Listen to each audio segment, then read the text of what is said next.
Anak ni Pia Magalona at Francis M. na si Frank Magalona, nilike ang komento ng isang netizen tungkol sa mga taong homewrecker.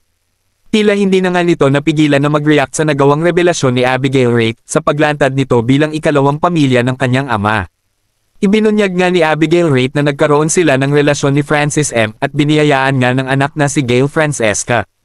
Dahil nga dito, naging usap-usapan ang pag-like ni Frank Magalona sa isang komento ng netizen sa naging paglantad ni Abigail Rate at ng anak nito umano kay Francis M. at ang sinabi nito na matagal siyang nanahimik.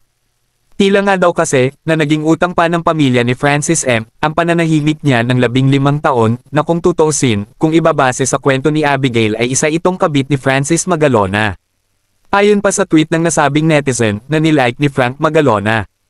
I find it weird watching the video of Pinoy Pawn Star, where a homewrecker revealed his affair with Francis M., saying, 15 years akong nanahimik, of course, you will.